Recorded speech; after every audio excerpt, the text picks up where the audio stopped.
last panel of the conference on archaeology and economic development in action. Hopefully we'll continue with some of the lively discussions and arguments where we left off before the lunch, where things are getting very interesting. Not that they were interesting before, it's all been interesting, but you know what I mean. First up, I would like to introduce Boytner at the Institute for Field Research.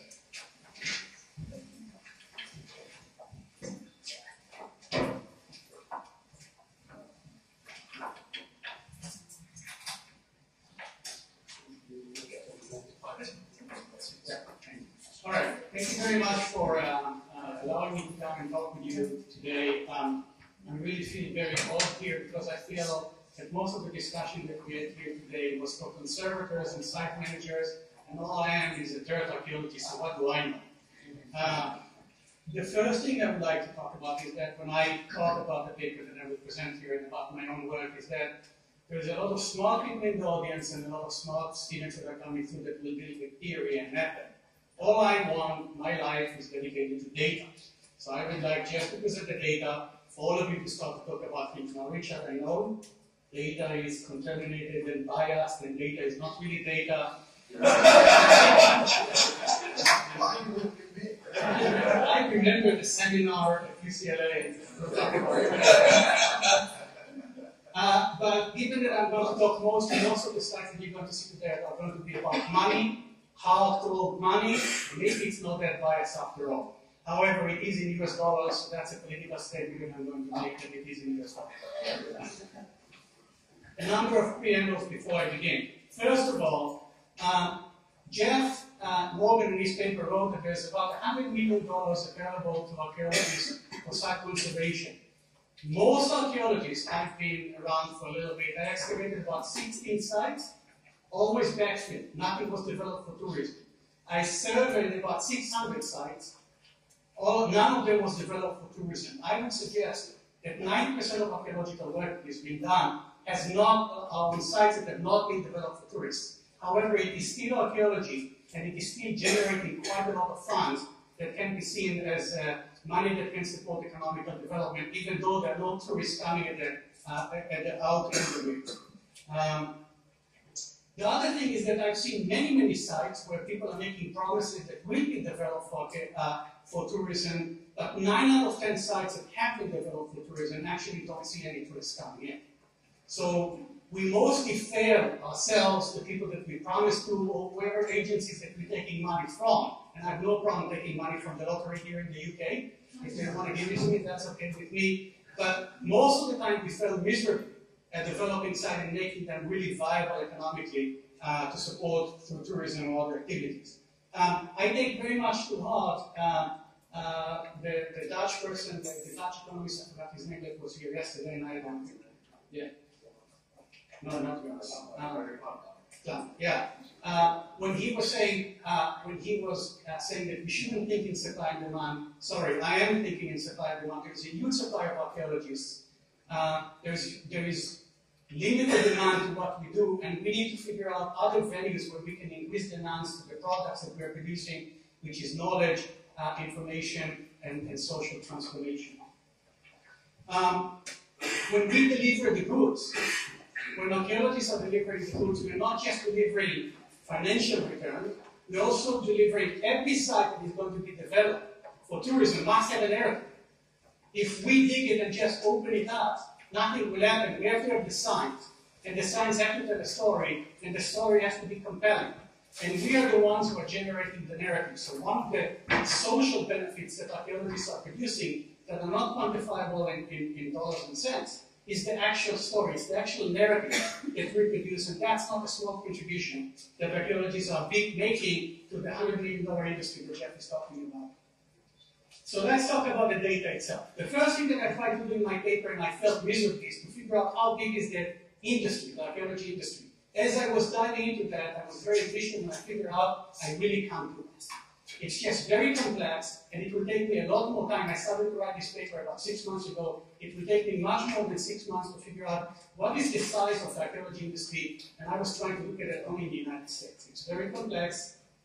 Lots of money actually stays in universities, stays in funding agencies. It's very difficult to figure out how much money is going to different directions. So I failed on that, and as you can hear from my accent, I'm Israeli, and it's very difficult for me to say that I failed in anything. It's not in the culture, it's not in the cultural character. But I'm a repenting Californian, and I would say I lost the battle, but I didn't lose the war. I'm going to continue and fight on and try to figure out later on what is the size of the industry. What I'm going to try to focus today is only about funding that is coming from field schools, archaeology field schools, and how they fund local communities. Now, as you recall yesterday, the metaphor of the drunk who is looking for his keys under the light, that's what I'm trying to do. This is where there is light. I'm going to look at money, dollars and cents, in terms of the field schools. But I don't think that we're looking for the keys under a street light. I think it's a torch. And I think that we can direct the torch to different places where archaeology is operating. This is by far not the whole industry. It's a segment of the industry, but this is where I do have the data and when I can present the data to you. I have, for the paper that I wrote and for the presentation today, I used 4 different types of databases. I have the 5 years data from the American Institute of Archaeology. I have data which is much more refined from the UCLA archaeology program, my own institution, the Institute for Field Research, and data that has been published by the Institute of International Education in their Open Door report, which they publish annually. And this is a report about all United States students going abroad each year. I'm using that data to contextualize the archaeology data. I had to make a lot of conjunctures. That means that I had to make a lot of compromises because there's a lot of information I did not know. The AIA is not collecting data critically. They're just providing an aggregate website where people can put their field schools up, but they are not doing any quality control. So you have to do a lot of conjunctures. I think that my conjuncture are educated guesses. You can read in the paper why I made these conjunctures. Right now, just accept that that's what it is and read in the paper why it's there. The data is really staggering. First of all, it's underwhelming. The entire money that archaeology field schools brought to global archaeology from US students is about $5.5 million a year. That's it. That's the total sum of money that we need. It's nothing compared to the $100 million that Jeff is talking about. However, and there is a big however, when you look at where the money is being dispersed and how it's being distributed, it's very, very interesting about the impact that it can make, and I would like to talk about that. One more thing I want to show you is the number of field schools in 2009. That's at the height of the economical peak, because students enrolled in field schools 2009 and 2008. And after 2009, you see a huge drop in the number of field schools and number of students enrolled. You can see that the drop is picking up in 2012 in the number of field schools. It's still very low, but the amount of revenue they are generating is almost equal to the amount of revenue that they generated in 2009. So the cost for field schools are dramatically increasing. When you look at where the funds are being dispersed and in what country they are being spent, you can see that most of the funding, most field schools are taking place in the United States. Now, what I have here in the chart is the top 20 countries where money is being dispersed. The one in sort of purplish, brownish purplish is developing countries. The one that are in orange is countries that are going to soon change their status from developed to developing.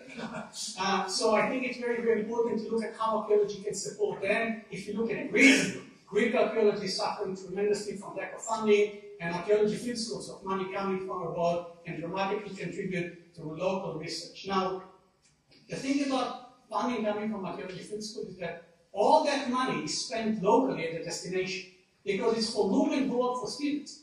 No salaries are being calculated into the field school cost, and all the money that are being spent is being spent on local workers, room and board, food, and other incidentals that people are purchasing locally. So almost all this money is purely spent in the local level, and you can see that in a place like, let's say, in Egypt, $250,000 each year is being spent in Egypt at the community level, making economical difference for their families. Now, yesterday there was a paper on Albania, when the presenter talked about the fact that only 50 families benefit from the archaeological excavation. I would take 50 families every day from my own site in Peru. If I can support 50 families over 5 years, that's a huge positive impact on economical output and economical income for these individuals.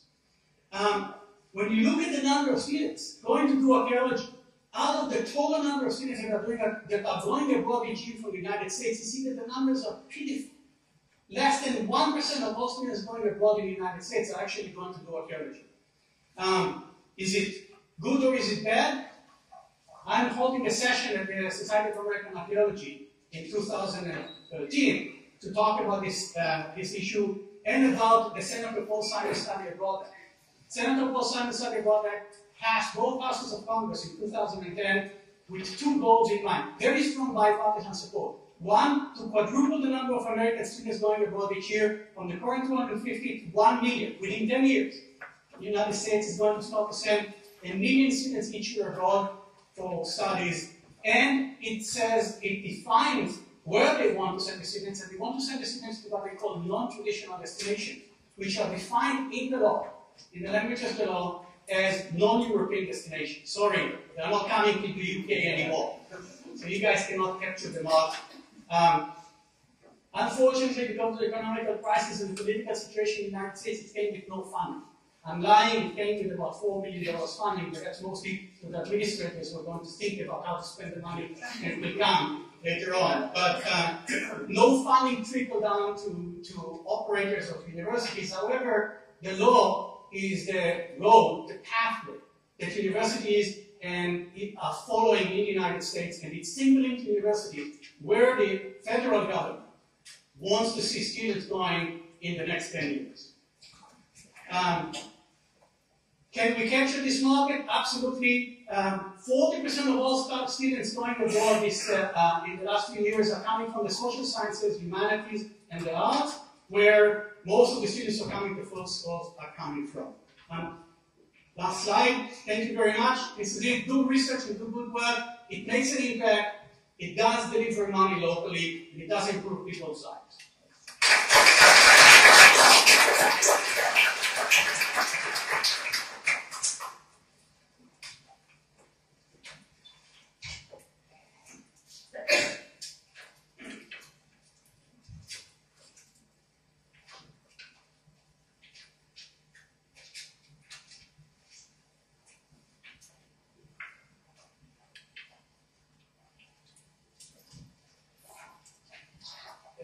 Our next speaker is Larry Coben of the Sustainable Preservation Initiative, whose logo you can see on the front of your handbook. And I'm interested in this talk because it says in the handbook that they have created 18 permanent jobs through their work, which is pretty impressive. So I'm looking forward to hearing more about it. Thank you very much. Sadly, none of them for graduate students. So I want to thank the organizers for inviting me and the time that we have together. What I really want to talk about is, what is a model of community economic development? What do we mean by it? And then actually try to give you some data from a sample project that we initiated last year, so you can have a chance to actually evaluate the work that we are doing in the field. One of the many problems that I see in the field is that many people talk about doing community-based, sustainable local economic development, and it doesn't seem to meet any of the definitions that I'm aware of for those, number one. And number two, those projects all kind of have some vague notion of success, and if you're doing economic development, that is certainly measurable. You can measure revenues, you can measure job creation, all those kind of things. That's not to say that paradigms don't have other ancillary benefits, cultural benefits, social benefits, all of which are extraordinarily important, worthwhile, and maybe worth every penny that you spend. But if you're doing economic development, you can certainly at least begin with a notion of what is that about and what are you doing. Now for community development, for economic development to be community-based, in fact, a portion of the economic benefits have to go to the local community. So an archaeological site in which tourists are bussed in, guided by someone from out of the community, bussed out, and they don't spend $1 there, that is economic development, but that is not community-based economic development. And my definition of community, for the purposes of this talk, is people who are living around the site. in the community in which the actual geographic community in which the site is located. That doesn't mean that that's a monolithic community. It doesn't mean there aren't cross-cutting interests. There are numerous anthropological definitions. Richard Leventhal does a great job talking about them in his paper. I suggest you read it. Now, that also doesn't mean that these communities are static from time immemorial. There seems to be a notion that, well, if we don't do tourism, these wonderful communities can continue along and they're happy eating like paradise. These communities are changing every day. They develop, they're affected by the real world. So the fact that you choose not to do a touristic development project does not mean that they remain unaffected by the outside world, or more directly unaffected by other more destructive forms of economic development, more destructive to cultural heritage. Things like agro-development, extractive industries, industrial, residential, grazing, farming. Ancient people generally built their sites on land that was valuable for a variety of reasons. And we find that, of course, modern people have the same idea. They want to use the sites for the same thing. So, and the opportunity cost to these people, at least where I work, people are exceptionally poor. The opportunity cost of not exploiting the site in some way economically is starvation. Okay, we're not talking about, well, we have a choice to preserve the Taj Mahal or put a condo tower next to it. We're talking about if the site is not used economically, people are going to starve, not have adequate housing, not have adequate shelter. So from my point of view, I would prefer to find a method of utilizing the cultural heritage site that both provides jobs and economic opportunity without destroying the site. Because right now, the economic value of the site is zero, then by definition, every other economic use is better. And 99 times out of 100, that site will be destroyed. And if you don't believe me, just travel to any one of the myriad of poor countries which has a rich cultural heritage. Take a look at aerial photos 10 years ago versus now, and you will see what I'm talking about. So let me now jump into showing you a little bit of data from what we're doing on our projects. We believe that the best way to preserve these sites is to create these local jobs and businesses where the success of those businesses is tied to preservation. So we have two objectives. One, saving and preserving cultural heritage, and two, providing economic opportunities for local communities. How do we do that? The businesses need to be locally owned. The only way you get to sustainability and have community support is to have local ownership and local empowerment. Two, maximizing job creation. Why? Because that's more jobs and more people who are eating, number one. But two, that's also more people who, when somebody wants to bulldoze the site, will stand up and say, wait, I earned my living from this. You need to stop right now. Three, manageable and appropriately scaled tourism. One of my great objections to many of the organizations such as USAID is they have a one-size-fits-all. They don't want to do projects unless they can build a $500,000 or $1 million visitor center. That's perfectly appropriate for some sites. With a site that can perhaps attract 500 or 1,000 tourists, with an investment of $10,000, $20,000, $50,000, can have a viable economic method of both preservation and economic growth. What does that mean? You need to create exceptional touristic experiences for this smaller group of people. So our model is really focused on economic sustainability and viability. We want it to be as replicable as possible, recognizing all of the differences that cross-cut communities. We try to come up with a set of guidelines that we're seeing. Two, we want to measure for social returns. We collect financial metrics. It's an important part of our grant, and we commit resources to it. Yes, metrics are not easy to collect because what happens is people come and they spend all of their grant money on the project. Then they go and apply for a second grant to go see the results of those projects. Thank you. That's not what we do. We build into all of our overhead and grant work the ability to measure social returns, financial metrics, revenue, job creation, etc., but also preservation methods. We'll take points around the border of the site to see if it's being encroached on. We'll try to count looting incidents and looters' pits. We'll try to look at degradation of the facilities. And three, we're focusing on underserved sites. People like World Monuments Fund and Jeff are doing great work at World Monuments. But most of you who are archaeologists know that 99% of us don't get to work at those kind of sites. Yet much important information comes out of those that's worthy of preservation. We look for a business multiplier effect. We want to be a catalyst. The more time, the more money you can get people to spend in the site, that multiplies upon itself. Think about it. If you spend an hour in a site, you might buy a bottle of water. If you spend half a day in a site, you might then buy lunch. That person that has to buy supplies to get you lunch. If you're spending a whole day, you might need a hotel. The hotel needs to supply itself piles. The dollars keep iterating through the community, maximizing the multiplier effect. So going into the project, San Jose de Mora, located on the north coast of Peru, perhaps the most important cemetery site for the Moche. Every archaeologist has to show one picture of stratified layers, but look at the depth of these tombs. They pulled out several hundred amazing tombs, some royal, some not, out of this site. So it's incredibly important, but it lacks standing architecture, and it's not the kind of site that's ever going to be on a world monument list or ever going to be of interest to hundreds of thousands of tourists. These are some of the beautiful Moche painted ceramics that come out of this site. Extraordinary. Here you can see the site in 1930 and the site in 1910. You can see what the effect of economic development, residential growth is having on this site. The site is already 75–80% destroyed. This is the way of the world in the absence of some economic reason to preserve that which is at the center. We use sustainable construction. We actually took the screen fill from the project's excavation, I do say screen, and turned it back into sustainable adobe bricks that were used to build a visitor center. We also painted the walls of the town. We created an attractive entranceway. We put in bathrooms because without them, tourists will not come. I beg to be the only person who shows bathrooms in every talk that he does. Here, part of our project was to set up a artisanal training program. Here you see the teacher and the students with the products that they've done. They're absolutely extraordinarily beautiful. And in fact, they're now available online if you just want to see one, or even if you'd like to buy one. Novaca.com is where they're selling. See the students again.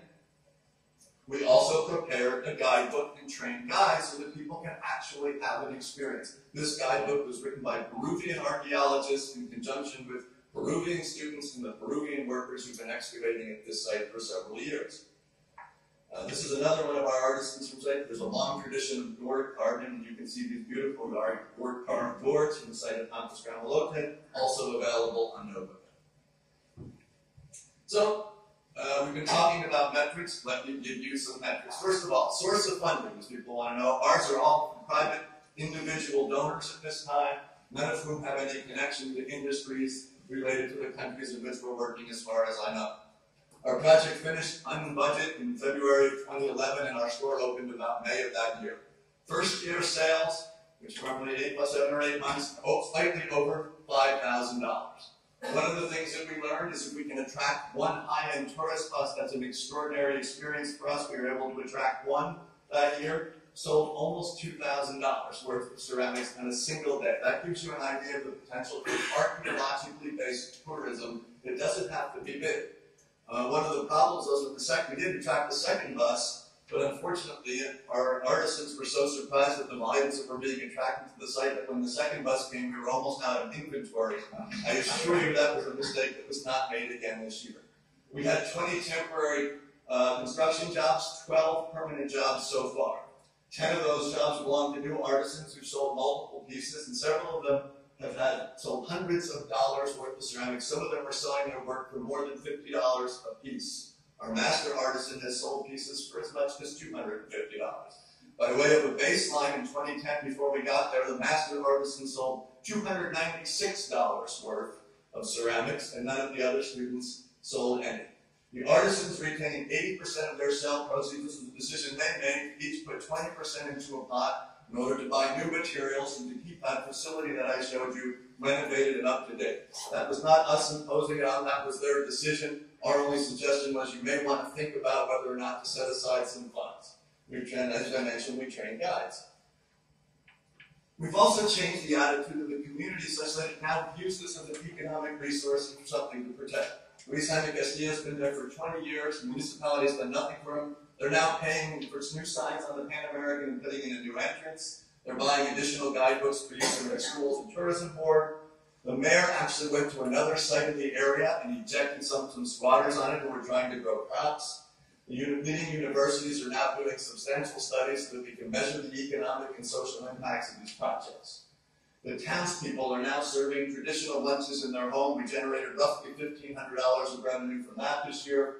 We just found local artisans who didn't even know existed in the town, came about a month ago and said, we'd like to start selling our textiles there. Those sales have now started. 2 new snack bars have opened up in town. There was one earlier against our baseline. And actually another person opened up a ceramic replica stand to compete with us just outside the site from where he saw the sales. That kind of ticked off our people, but I actually thought it was great because we've been generating all this. The point is, we have generated an extraordinary amount of economic activity with a small investment that served as a tremendous catalyst. There's it all in review. Thank you all very, very much for listening.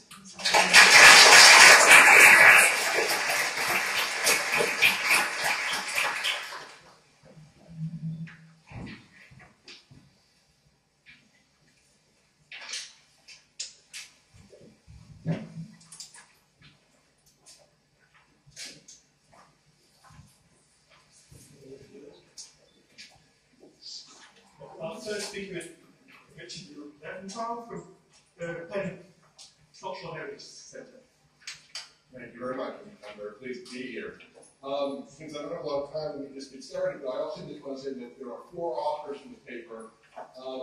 3 of them do not speak English, but we had long conversations about when I wanted to stay here, when they wanted me to stay here, and we worked together to create basically what I'm going to present today as a paper that you had a chance to read. This all starts in some sense when I was running a series of archaeological projects, one at the site of Shannon, where in fact I would constantly say to my friends and the people who work with me, this is your heritage. These are my people, this is your heritage. And they would look at me and go, this is not where we're from. There's no connection here. And that conversation would take place multiple times each year. And I began to realize, in fact, that my conception of Maya heritage, and my personal conception of Maya heritage was completely different. And so I began to think through the need to, in fact, to change the relationship between the archaeologists and the communities that we work with, and to change that relationship so it's not, in fact, the archaeologist who decides what is the heritage that needs to be preserved. To also think about how we begin to change the concept of not only what's important, but to also think about what gets preserved, how it gets preserved, the format that gets preserved, and also the types of benefits that come back into that community. And I challenge, in fact, I would challenge Rand to say, in fact, it's not just archaeologists who create that narrative, it's the local communities who create the narrative. But I would challenge others to say, we don't just want to preserve stuff that's cool. If we are the ones who decide that it's cool, wait a second. There are people out there who are living in communities nearby these places. Some of them are direct descendants, the people who built some of these sites, and they need to have a say. And in fact, it's not just to say it at a secondary level, we need to have a say at a primary level. I think this is what I'm trying to argue to a large degree. So the question in some sense is, when we look at the Maya area, when we attempt to preserve Maya heritage, does that equal the ancient Maya? And I think this is what goes on in Mexico when we begin to see the representation of ancient Maya culture, whether it's a Chichen Itza poster or whether it's a piece of sculpture outside of Chetumal. This is how Maya culture is represented to people, the tourists who come to Cancun, who go to the Yucatan. At the same time, sitting in the middle of the Yucatan, from the mid-19th century, really almost up to the present day, it was in fact a war. It was a caste war, a rebellion where the Maya rebelled against Mexico and almost created their own country. They at one time thought of creating another state for the United States. But the real issue was they were rebelling against Mexico. And in the middle, I don't have a point here, but right in the middle of the Yucatan is the town that I work at, a place called Teasuco. And everyone acknowledges that a place like Chichen Itza that brings over 1 million tourists a year is of importance because of its economic value. Only occasionally do they look around and say, this is our heritage. Because in fact, most of the time they're talking about something that's very different. Because in fact, when you go into the local towns, what they have is a wall that talks about, you probably can't see it, let me just read it. It's a wall dedicated to the martyrs of the Maya Social War of 1847, which is also called the Caste War. Or on the right-hand side, it's a mural that says, and I'll translate it, the Maya zone is not an ethnographic museum. It's a town moving forward. It's something very different than we would see if we look at a place like Chichen Itza. And in fact, here is the town of Teasuco. That's the church that was destroyed during the war and has been partially restored, but has been left open on purpose to represent the ongoing struggles of the war, both in the 19th century and today. And in fact, there is a museum, and the leaders of the rebellion from the 19th century are represented in the museum that I am now working with extensively. And one of the most exciting things about this museum is this room on the left, because the room on the left, in fact, is a series of objects that the community brought together to say, these are the objects that represent us. This is our heritage. They're the ones who, it's not just the rest of the museum, which is in a very formal Western style. And we're thinking about changing that. One of my co-directors is the director of the museum. But very specifically, this is what they see as being important to them. And in the upper right corner is, in fact, the skull of one of the leaders, Bernardino Kent, who was killed in the 19th century. His skull was taken back to the museum in Merida to prove that, in fact, that he was killed. And in fact, he was brought back about 19, 20 years ago and put there, and it sits at the end of this room. We're very far in, you can see it on this slide on the far right. It sits in that room as a testimony to the power and the importance of what the community sees as their heritage. It's not about the ancient Maya. Now, what's been interesting is that I came into this region because I was interested in the Castor War. It has changed dramatically the nature of my project. Because, in fact, it's a project, it's a community project, where I am, in fact, only one person on the central committee of 5 to 6 people who are in charge of this project. And every dollar we spend is decided by this committee. I don't get to say. I can push, I can shove, I will have a voice there, but I don't have the only voice there. Now, what was interesting is I came into this community 5 years ago, and I went back almost 5 times a year for the first 2 or 3 years and kept saying, do you have anything that remains from the Caste War, from this rebellion time period? And I heard every time, no. Then they said, however, we have ancient Maya sites. If you want to dig them and you want to take the stuff home, we'll sell it to you. They didn't care. And after about 2 or 3 years of going there, after they began to trust me, I believe, quite literally one day, there's a long story to this, but one day sitting having coffee with one of my friends, who's also on the project now, he said, are you serious about learning about remains from the Caste War? I said, of course. He said, let's go. And of course, off in the jungle around the town of Teasuco are a series of sacred sites that they have from the Caste War that they did not want outsiders to see. But they finally took me to it. One of the reasons they took me there is to say, can we work together to figure out how to develop these sites? Develop these sites somehow, because our community is dying. Young people are leaving. We want to bring jobs into the community. This was identified by them. I wasn't sitting there saying, they said to me, we want to do something here. And in fact, they took me to these 2 sites. The first one on the right, Pulo Beach, which is the hacienda of one of the leaders, is abandoned in 1847. And the second site called Tela, which is in fact a town of probably 3,000 people from 1847 completely abandoned. There are haciendas that were abandoned all throughout this region that were beginning to fill in the landscape. But the most important thing is this community, these people, Eladio Mupak on the left, Carlos Chana Espinosa in the middle, who's the director of the museum. These 3 people who took me pretty long, the third one on the right, he's no longer part of the central committee. He moved himself off, but we have some other people who stepped up. We're trying to bring some younger people in. These are people who began to trust me, but also sat down with me and said, we trust you, but we want to talk about economic development because our town is dying. And so this is the statue that you will see in the middle of the square in Teasuco. You will not see a statue of the ancient Maya. They have decided what's their heritage. They have decided what they want to preserve. And they've decided what they're going to preserve it with. And hopefully they're going to decide how we're going to preserve it down the line. We do not have a photograph of Jacinto Paz. That is a drawing that was done based upon a study of the descendants of Jacinto Paz in order to try to get some facial features that relate to him. Here is his hacienda sitting up in the jungle. Completely abandoned, much of it destroyed. We began a little bit of preservation issues on it. We're just beginning the process of studying it. This is the entrance to the hacienda. Trying to make sure that this arch does not fall. And then this is just evidence of the past war where, in fact, this hacienda was seen as the central part of the rebellion.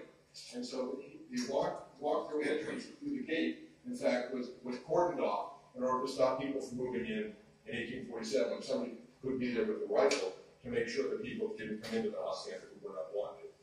This is the town of Taylor. This is the town that is nearby that was abandoned in 1847.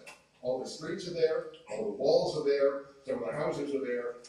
It is marked, 1 minute, okay? It's marked with a cross when you go in. It has buildings like this. It has a church like this, which is used 1 day a year. But they keep an altar. And of course, these are things people would want to steal. Nobody can go out to the site unless they are accompanied by somebody from the town. Even I can't go out to the site unless I'm accompanied by somebody from the town. There's no discussion of this. I agree with the rule completely. They decided this is one of the houses that was there.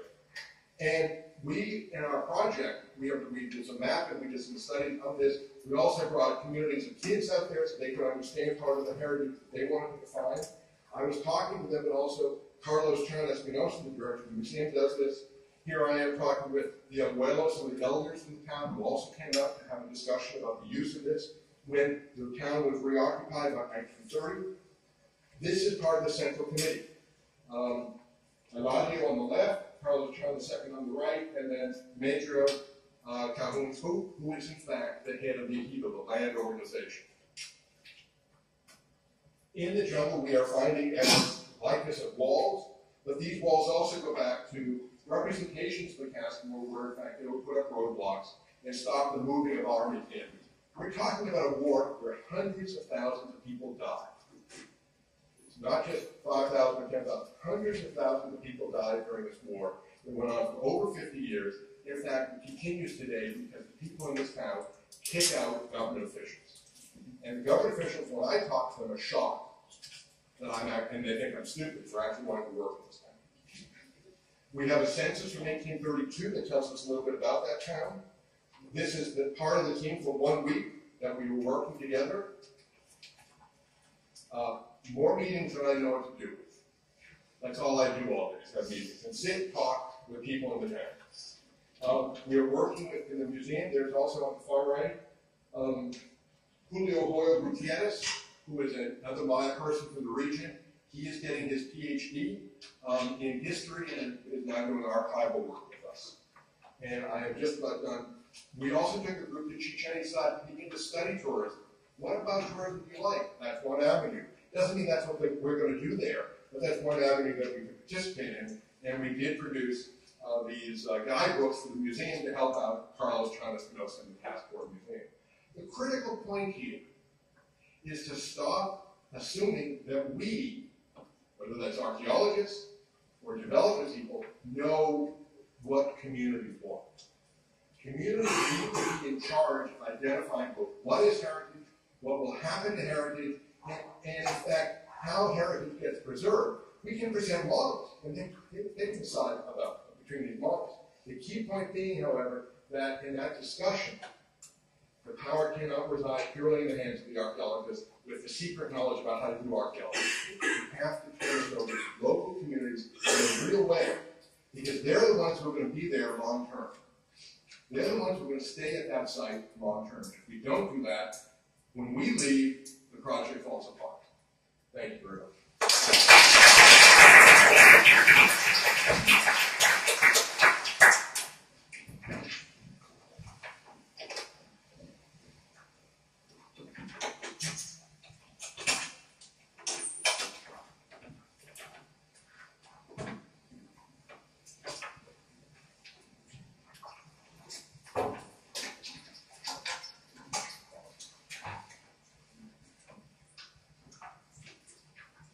The next speaker is Jeff Morgan of the Global Heritage Fund. Okay, can you make out? everybody coming out here from Palo Alto, California, where we're based. We also have, I just want to introduce Kathy Giagrande here in our audience, and James Super, who helps found Global Heritage here in the UK. We have a small office, and they're making a significant contribution towards our global effort. I'm going to just talk a little about what we're trying to do as a small NGO and why we're focused on what we're doing in developing countries. So we're working with rural poor communities, $2, $3 a day places exclusively. We're working to protect, preserve, and sustain some of the most significant and endangered cultural heritage sites. We're also hoping to make a dent in the overall global awareness and the campaign to basically stop a fairly major crisis that's happened. You can go on to Global Heritage site and see we're using satellites now to monitor 500 sites around the world which are in these poorest regions.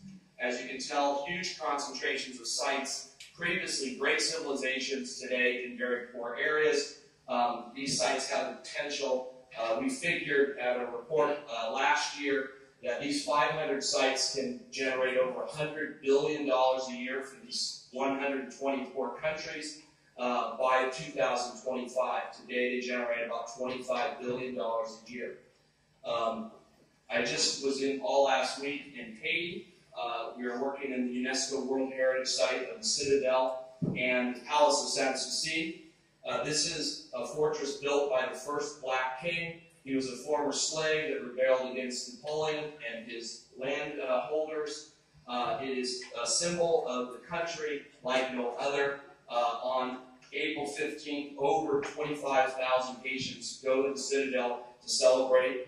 The king also built a palace, which is now a ruin, and it is the foundations are sinking into the ground, the walls are collapsing, and one of the poorest countries in the world happens to have one of the best World Heritage Sites that I've ever been to, the best potential. Today, there are 0 visitors, maybe 20 a day, visiting, mostly UN workers. But this is the type of poverty that's in Haiti. You've seen it before, but this site has a potential to really take a big crack at improving. I wanted to go, we spent a lot of time with UC Berkeley and McKinsey and Paul Jansen there to develop metrics for our work. So when we go into a site, we set up baseline assessment of economic, human, and sustainability goals by something. We look at direct outcomes and indirect outcomes, and we're trying to be very precise in how we measure that. It doesn't cover everything, and we're trying to keep it fairly simple and quantitative, but I'll share with you a couple of examples. At the same time that we have a development opportunity, we actually have some of the best sites in the world being destroyed on our watch. This generation is losing hundreds of sites. These are not small archaeological digs. These are major World Heritage Sites to development, unsustainable tourism, lack of management. Most of the sites we work, they're UNESCO World Heritage Sites that show up a Vantage chart and say, do you have a map for the second most or third most important site in Cambodia? Is there a map of the site that shows the border? They don't even have a map of the site. Okay, so this is what the situation is for hundreds of sites, and those are UNESCO World Heritage or National Treasure Sites. Insufficient management, they don't even have someone to guard against looting at the third most important site. They were taking entire walls away in trucks with jackhammers before we got there. Looting is massive and continuing not only in Iraq or Syria or in Peru, but across the world and everywhere I work. And war and conflict is continuing to take hold. What's interesting is that these threats are all happening simultaneously, and they're happening very far away. It's silent. Nobody even knows about it. So most people go, wow. But you do know about it when you go to Angkor, and you have 30,000 people a day climbing all over a 2,000-year-old ruin. So you can imagine if all those people were climbing all over Buckingham Palace and walking all over the living room of the Queen. So you're not going to have a very nice site for very long. So we're losing hundreds of intact, irreplaceable sites in entire historic cities. In China, there was over 112 registered historic cities in China, and today there's less than 13 that are left intact. So that all happened in the last 20 years. They were registered in 1978 by the government, and they're all gone. So if you've heard of CashStar, that's one of the last 13, and they're tearing it down as we speak. The other thing is there's almost no money, and we're missing critical leadership in this industry to basically take on one of the biggest crises that we're facing. If you look at what Al Gore has done for the climate issue, now there's billions of dollars by NRDC and many others focused on climate change and averting that. We have IUCN with over an $80 million budget. You've got World Wildlife Fund, Conservation International. These are just working in the developing world. And the number at the end, I think it's $1.6 billion. Developing world, $500 million a year. Our industry, with World Monument Fund, is the largest $15, $17 million a year group. But working in the developing world, maybe 7, by our estimates. Aga Khan's working in these smiling communities, UNESCO funds and trust. The UNESCO World Heritage Fund, the center in Paris, their budget is $4 million a year. That's the same as Global Heritage Fund. So you have a $4 million a year budget to run over 960 sites, monitor them, do management plans, help train people. It's basically anemic funding for our industry.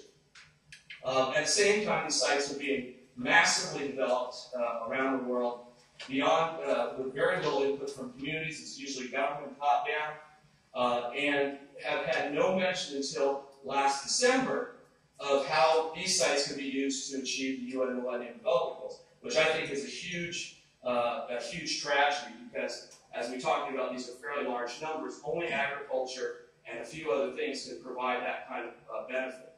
And then that we're only talking in the $100 billion number about 1 or 2 of these economic values. But actually, heritage sites have aesthetic value, spiritual value, social value, authenticity, symbolic, historical, scientific. These are all important. The $100 billion is only the bequest value that we're talking about. So it doesn't even include that. And one of the biggest issues is the imbalance between World Heritage listing. So Italy has 44 World Heritage sites. Peru, which is the same size, just a rich in history, has none. So that's just the imbalance dedicated to that. Our work is fairly integrated, so we try to take a very holistic approach to what we do. When we work at a site, it's a 4 to 5 year engagement, and we're trying to take the site through planning, science, partnerships, and community. We try our best to take on each of those, but a lot of our work has really been on helping local communities get the human resource up so that they can take care of the sites themselves. And we really don't care where in the world the site is, as long as it meets our criteria, which is UNESCO World Heritage or tentative list, that it has a world-class archaeologist or project director, like Dr. Ian Hodder or Dr. John Rick in Peru, that it has a major tourism opportunity for the community. There's a town nearby. We won't work in Merv. Sorry, Tim. I know you're not here, but a place like that is out in the middle of nowhere. And there needs to be secured co-funding from the country and people in the private sector towards our work. We use 10 rankings for our selection. We rank them 1 through 5, and it goes to a senior advisory board. Those people decide where we're going to spend an average of $100,000 to $200,000 a year for 4 to 5 years. One of the best success stories, we just got UNESCO World Heritage this year, is the site of Çapulcuk in Turkey. This looked like a mound in the middle of an agricultural field. Today, it has a shelter. There's over 50,000 people visiting this site, and most of them are Turks, and they're very proud of this 9,000 BC city. This provides a model for the entire world of what archaeologists can do with the site, to present it, develop it with the community, and make it world-class. I'll just give a quick run-through, because I'm running out of time. The southern Laotian site, World Heritage Site of Wat Phu, has a ceremonial road up to the top to these temples. We did some conservation work there with preservation by design. But what's more interesting is the site itself, through the work, and the project directors and all the community, we started having a magnet effect where NGOs, Asian Development Bank, the government, putting better infrastructure, roads, hospitals, and clinics, and hotels, we're able to take a site which was basically falling off the map, okay, and in a 4 or 5 year period, get it on a trajectory where you can gain all of these conservation and community development benefits for the next 50 years. And that's really what groups like us should be doing, is getting it on track of sustainability, managing, assessing our metrics along the way, and generating matching co-funding, helping set up a Laotian Heritage Fund, creating new jobs, and getting new social investments. So example of some of the outputs, indirect and direct, but we put about a $300,000 investment in, $400,000 from the Italians. Today the site generates $1.6 million a year in gate fees, over 250,000 visitors are coming, and there's about 1,100 jobs that exist in the community that didn't exist. And I wouldn't say it's all to us, but the most important thing for me is today there's 45 full-time staffers working on the site, including 12 engineers and architects. They're all Laotian, and these are the guys that are basing the future for all archaeology in Laos. So one of them got a PhD from Hanoi. It was a moving moment for me to see a country that's devastated by war and poverty get that kind of a boost from what they're doing. So I'm out of time, so I'll leave it at that. Maybe I would want to talk about Bantic Shamar, especially since James Super was here. And there he is with His Royal Highness Duke of Gloucester. Did I say that correctly? Yeah. Oh, and I'm so proud of the work that they've done. They have now 64 full-time guides from the local community, the community-based tourism group. He's really worked with the locals to get training on the conservation people. This is the type of stuff that when I walk away, I'm so proud of our team. The last thing is the site in Guatemala at Mirador. One of the things, the best thing we've ever done was we got 13 Guatemalan families and companies to match us for $3 million. Guatemalan families had never given money to anything together.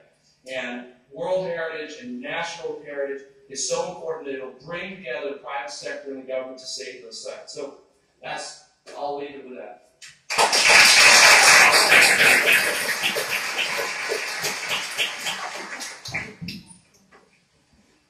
Thank you very much. Our final speaker in this session, Dougald, watch.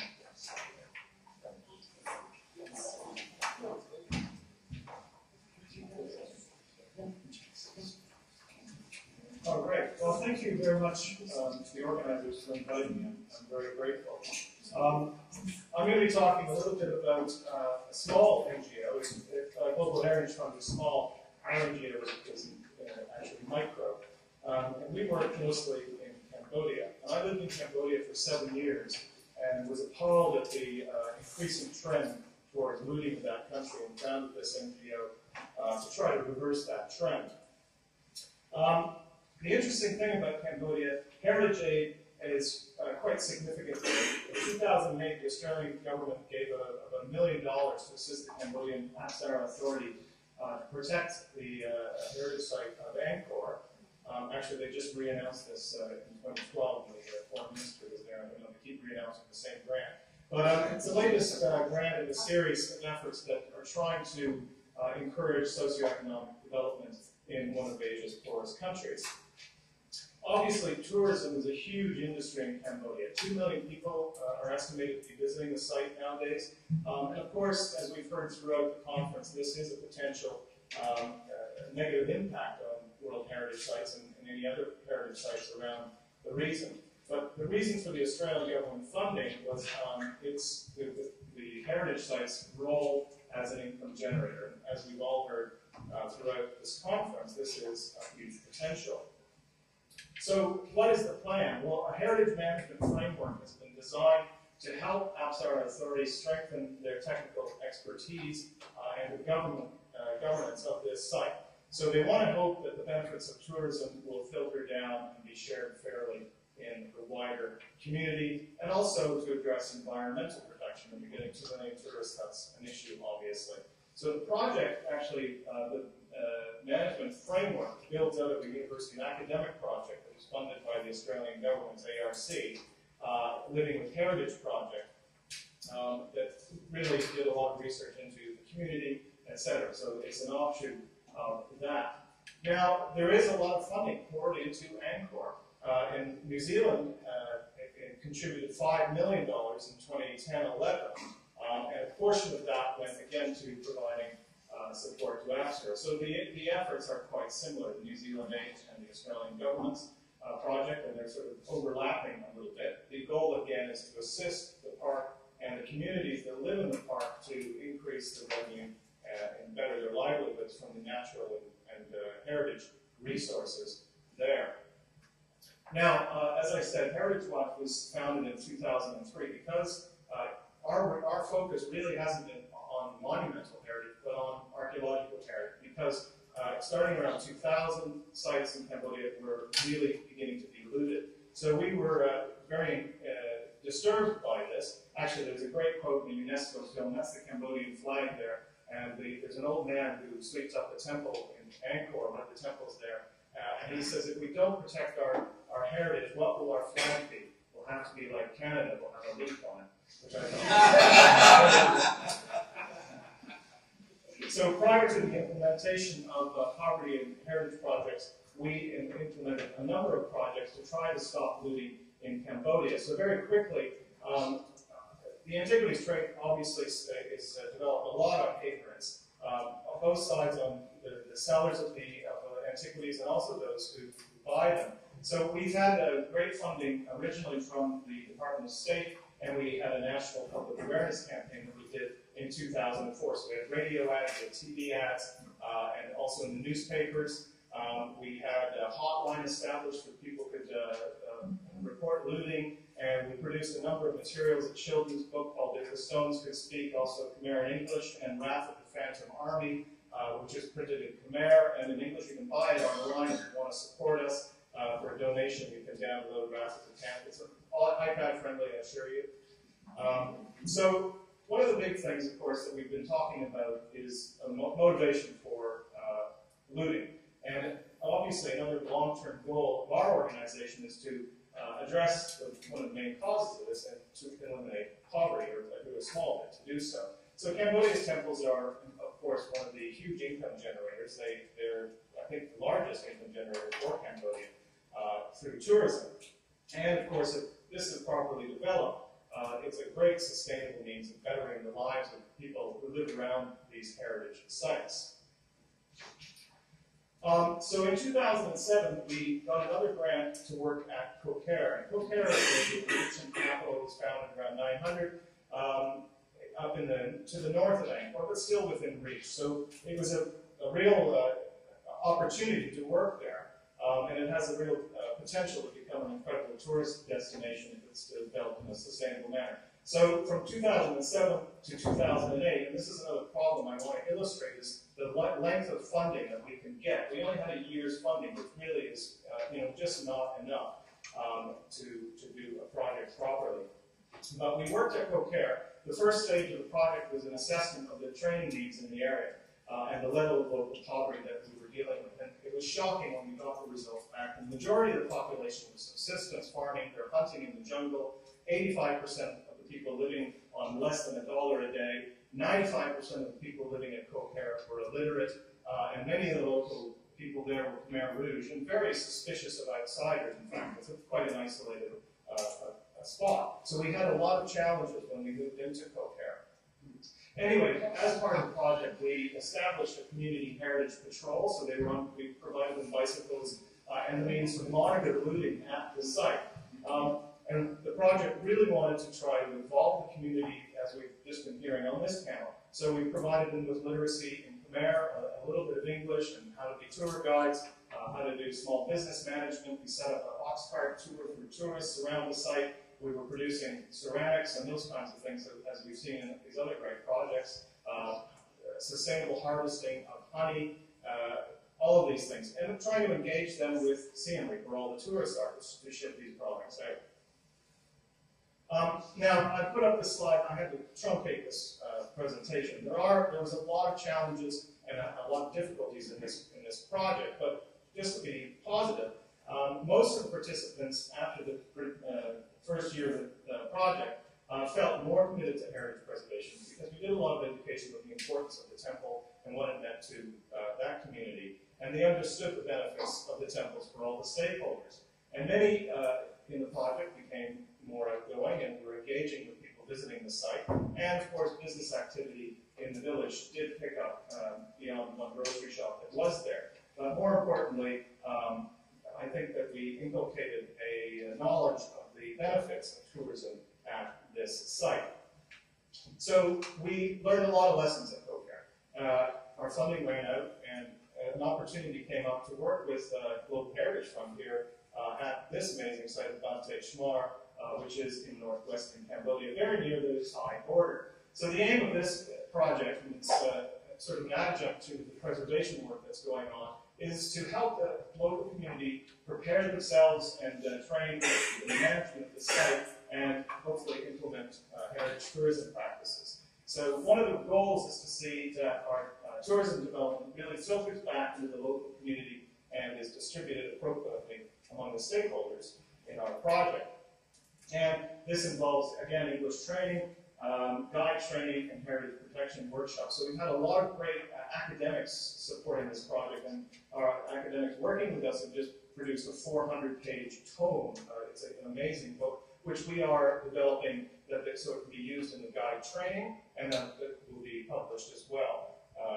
So the members of the community-based tourism office are the stewards of this project, and this, we hope, will continue on. So again, our grant was only for a year, so we have to reapply for more funding. So my point is, in talking about donors, is to try to get longer projects. These kinds of things deserve 5 years of funding, not 1 year. You can't go for a year. It's a long-term commitment.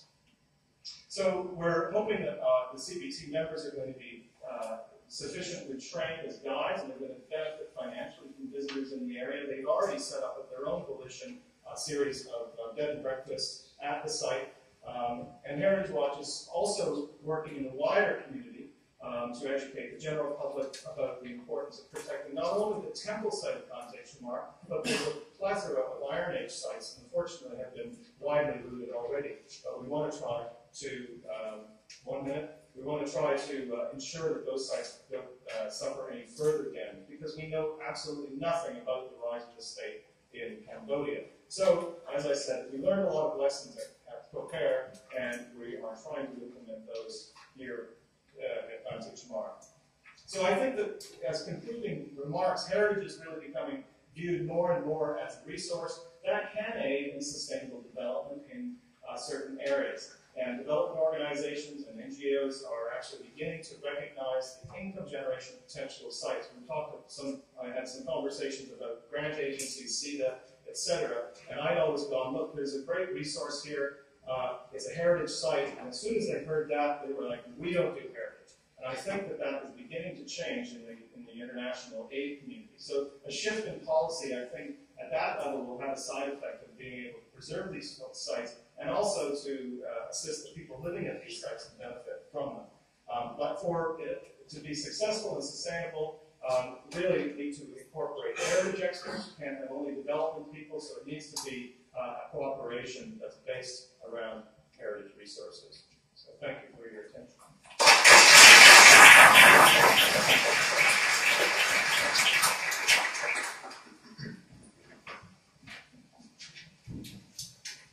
Thank you very much to all of the speakers in this last session. It's been extremely interesting. I get the pleasure of asking the first question of what I'm sure will be quite a few interesting questions in this session. So I'd like to ask, and some of these papers have started to address these issues in some very interesting ways, but I'll ask for anyone who cares to answer them. Two questions together. What are the mechanisms that are necessary for monitoring and evaluating success and failure in development initiatives and heritage initiatives of all kinds. And secondly from that, what are the valuable things we can learn from the real abject failures, the disasters, the things we don't tend to hear about infestations with a few exceptions. Because we hear, in this whole thing, we've heard about some wonderful successes, interesting initiatives, and I want to hear about the ones that are just crash and burn. And we can learn so much there. So if anyone's willing to talk about that some more, that would be great. And I mentioned our project with Prepare, and I think that it was a failure, to be honest, because A, we needed more time, and also it's interesting, as an archaeologist, and this morning you said being a professional, I don't feel like I'm a professional heritage management person. Again, I'm an archaeologist and am passionate by the need to preserve these sites. So, it's a learning curve when you're entering into something that you haven't done before. And we've had huge challenges, huge amounts of alcoholism at the site, huge amounts of family violence. These are problems that you really, you don't expect to encounter, but you have to deal with. And in many cases, these problems can be insurmountable. Your community at Burtenshaw, on the other hand, is amazing. They're engaged, they're active, they're really passionate about the site. At Coben, they were not. They just wanted to continue the subsistence farming way of life.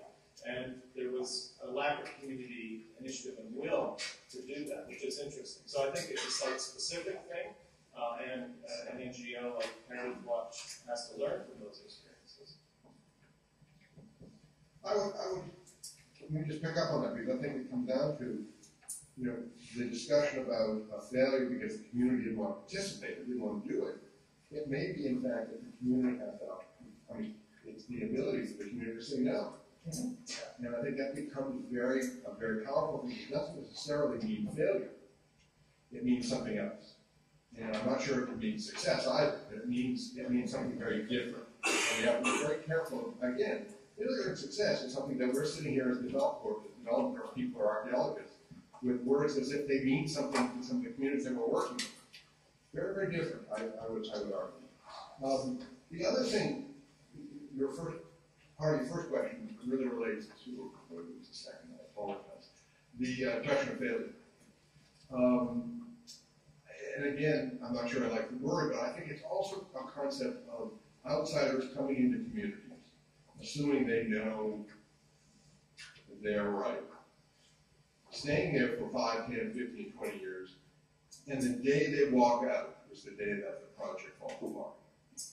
And I think what is so critical about even what we're talking about here, or what other people have talked about the past couple of days, is that we can't think about these projects that are based upon us. It has to be based upon, as I was saying so much about the community, it's the buy-in of the community. And I think at the end of the session this morning, the construct of the money, yes, it has to be there, but there has to be that community buy-in, that community participation that makes things so critical. And that's what I was saying about narrative. It has to be a community narrative also. I'm not sure if you can, I apologize. But that narrative is the one that will drive projects when, 20 years from now, we're not there anymore. If the narrative isn't there, if the community buy-in isn't there, if it isn't a commitment, if the community taking it on, that's what. And I've seen, we've all seen where archaeologists have gone to a project, community development people have gone in, and been there for 20 years, and the day they walked out, the day the whole thing fell apart. I can give you examples, but there's no need to mention names. I would even add to that, Richard, that if it takes you 20 years to do a community development project, you probably fail already. If you think about, certainly at least in terms of economic development, the notion that you would take 10 years writing a business plan and implementing the beginning of your business, people would laugh you out of a business. Well, now, obviously it's not the same thing, but we sit and write site plans and try to get everybody to buy in. By the time everyone's bought in, the people who bought in the first place aren't even there anymore. And our model is, I don't like to use the word cultural heritage. It's almost like a venture capital fund. It's, you want to do this, here's the money, we'll give you some guidance, but if you're not successful, and successful here would be perhaps economic sustainability and other measured goals, that's kind of the end. Because the only way to empower people and make it a community-based decision is that way. Because if you're the money person, so long as you're sitting at the table continuing to dole out money, You are the power player, one of the big power players at the table. So you need to know the money and step far back, if not walk completely away. And I think that's a lesson of many failed projects, and the reason they fail is if you sit there de facto running it for 15 years and you leave and you probably haven't done any succession planning, well, of course the project is going to fall apart as soon as you go.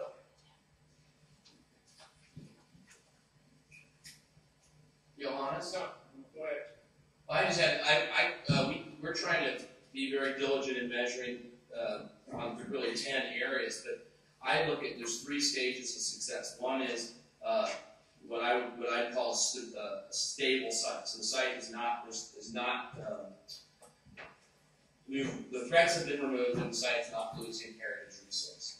Second is what I call sustainability 1, and there's sustainability 2. Sustainability 1 is when the gate fees are covering the cost of the maintenance of the site. So that means that things are being fixed when they fall down, the basics of the site being guarded, that type of thing. And then sustainability 2, which very few people can achieve, but without major outside funding, but some sites are getting it, is when the conservation of the archaeology, major conservation, can continue. Not just the archaeological research, but, so Vantage Shamar is a good example. We've done maybe 5 or 10% of the site as the model, but now that the gate fees are coming in and there's money, and then we're getting the governments and other players to put in the heavy lift, they can go and continue the heavy lifting of completing the site. So those are the 3 levels that I look for in achieving what we're trying to do.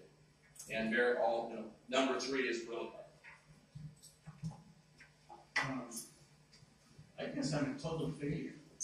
We don't want to 100%. Not using words of failure. 100% of the sites I excavated or engaged with have never been developed for tourism. I think that's 95% of archaeology. So maybe we need to think about, there is 2 paths here. One to follow is a path of sites that are being developed for tourism, but I do think that I made an economical impact in the communities where I went. I do think that by us engaging in Chile and Peru, in many communities where we stayed in, insisting that we will spend the money locally. Insisting, for example, in my project this year that I was in Peru, there were 2 villages that were fighting with each other. It's called Pinto and Peru, and what we decided is that we'll sleep in one village and eat in the other. I do think we make a difference for some people to be able to feed their kids and send them to school, and we're going to be there for about 5 years and then we're going to go. I guess, by the definition of your question, I'm a total failure. But did we not make an economical impact? Did we not do good? I don't know. Let's go over the question. I think the first one was.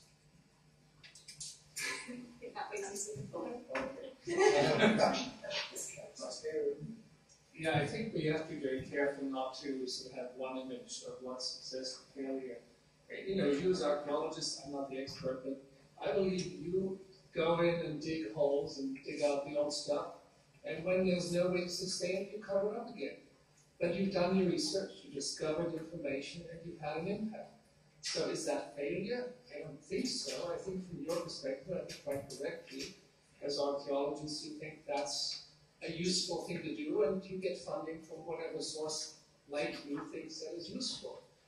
Secondly, you have, like Richard, you have communities that have their own image of heritage and want to preserve that. And Richard and maybe others can go and help them do that. Then you have global heritage sites that have a value for a global community, maybe also, maybe not, for the local community.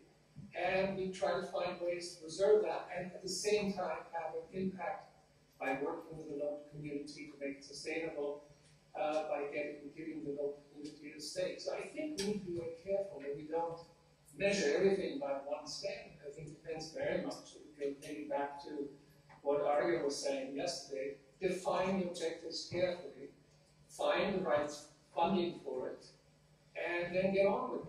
And make sure you have the skills. If it's purely archaeological, make sure you've got the best archaeologists. If it's a global heritage with community development side, make sure you have a good archaeologist, but also make sure you have a good community development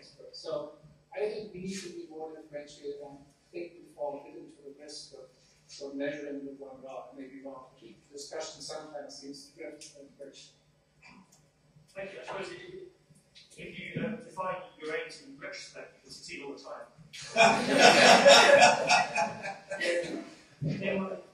Any responses to that? Just very quickly, I think part of it, what you're saying, is about difference between issues of sort of short-term and long-term gains in terms of this. I mean, what Rand is talking about is a 5-year project with money coming in from an archaeological project that is hiring people, living there, and so on. And I think there are basic gains that archaeology has been providing for communities for 150 years, depending on how when archaeology started.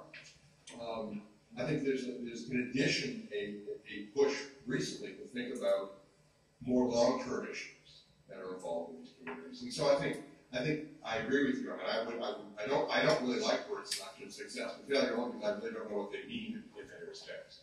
And I don't think it's just purely economics that have to come into play in terms of success and failure. I think there's an awful lot of cultural aspects that are critical.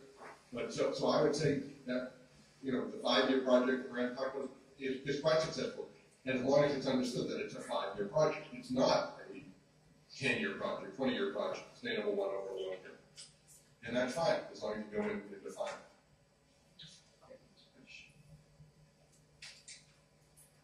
I have 2 comments. The first one for Aaron. And, I think the contribution that's made by Field School is really has been underestimated. I noticed you had the leads up, I think, tents right after Egypt, and the figure you had was like $250,000. I think it's actually double that amount. I know this because I run Field School as part of my own research project, and I do 2 sessions, 2 1-month sessions of Field Schools. And just in hotel, and food bills, etc., and transportation, we pumped into the economy of this in this community during the off season, so to speak, over $60,000 US, and that doesn't include what the students spend out of pocket. So when you add that, it's considerable. I think, and those happen at not just sites that are open for tourism, but there's a lot of sites that are not. So there's a major contribution there. In terms of success and failures, I can also tell you that 12 years ago, when I moved back to Belize and started to get involved with cultural heritage management, we had about, I think, half a dozen sites opened to the public. Today we have 14. And back then, 12 years ago, we only survived because of government subvention. That's how we were able to pay our bills. Today, we now generate more than $5 million. We consume about 1/3 of that, or about $2 million. So we make, the rest of the money we make goes to support the National Institute of Culture and History. But not all parks are 100% sustainable. We have parks that don't make any money, and but the monies that we make from others go to support those, to subsidize those. So, do you call those parks failures? Not necessarily, but we felt that it was important to invest in those parks because they provided a lot of national identity, educational opportunities for communities, especially in southern Belize, where we have a lot of more native wild communities. Field schools are the way of the future, and a number of things we want to go to field schools, and then funding. So archaeological research, both short-term and long-term, because of field school, is going to dramatically increase in the future. I think that a great advantage of field school is that if you do a good field school, it comes back again and again and again, and it's creating a sustainable model for working with communities and providing funding for archaeology at the local level. So, I'm biased, I'm running an organization that does field school, so what do I know?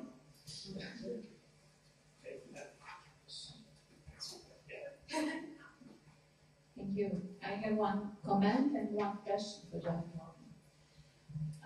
In fact, from the very first keynote speech, Richard Hodges mentioned some of the problems that we have described concerning the World Heritage Convention and UNESCO presence and the verb.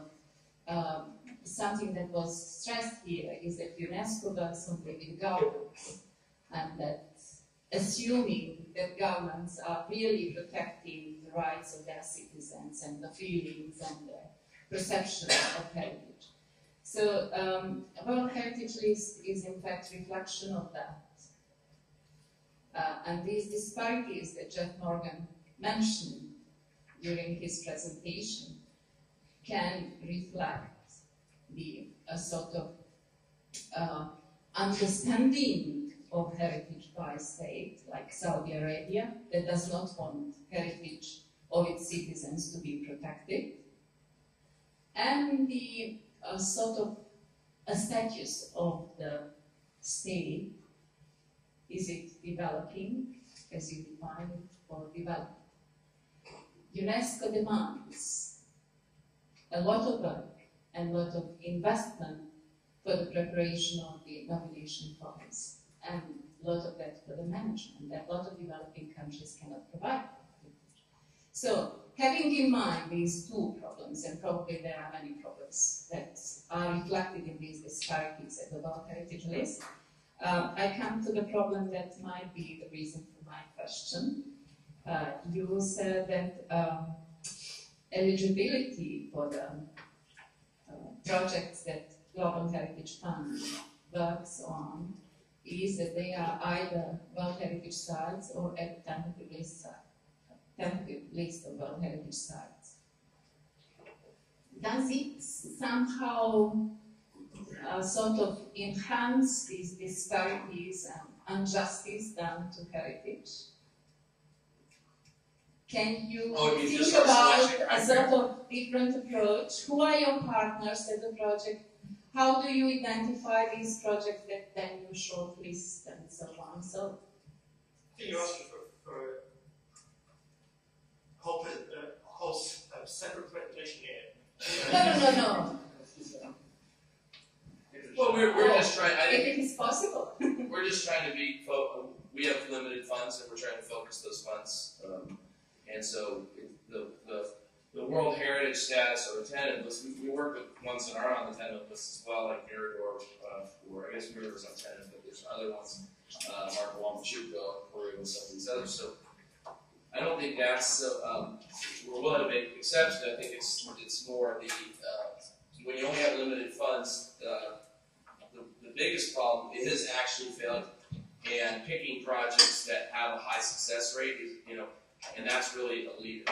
And if you talk about venture capitalists, how do you find how many archaeologists are there who give a crap about heritage? Okay, there's thousands of archaeologists that dig, publish, teach, and don't give a damn about heritage. Okay, so finding archaeologists like Ian Potter, who co-founded GHF, in his 15 years from day one, he said, I'm going to work with the local community, with the women in the community, the men, to save the site together. Very few people think like that. So in actuality, it's not, we have 500 sites, say, in the bucket, but we can only work in a few. And I'll tell you, the number one thing is you have a leader, whether it's a Peruvian or a Cambodian or a Brit, it doesn't matter. There's probably only 50 people to 100 people in the world that we would fund. I hear it. You're pointing to a big problem, which is, but I like to think of it as deal flow. The number of quality projects that we can even begin to work is extraordinarily low. Partly because archaeologists, you don't become an archaeologist because you want to write even a short business plan or think about how to manage or select an entrepreneur in your village. If you do, you probably should be doing something else in your career. So it takes an enormous amount of time to get people to actually write applications. Whereas, I'm also on a committee that does pure preservation conservation grants, and we'll get tons of applications for that. But for actual economic development projects, very few show up. And when you read them, a lot of them turn out to be conservation projects without any aspect of sustainability or economic development anyway. So I think, and if I were to say one thing people need to think about, whether they want to take this, and there's no career reward for it. When you talk about people digging and publishing and teaching and writing, that's what people get paid for, that's what people get tenured for, that's what people get promotions for. I'm not aware of any department, there's probably one, where it will help you in your career to take on the extra work of a project of this type.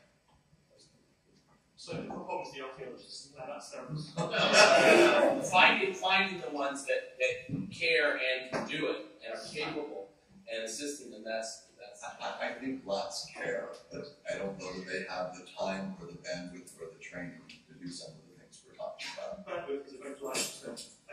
Just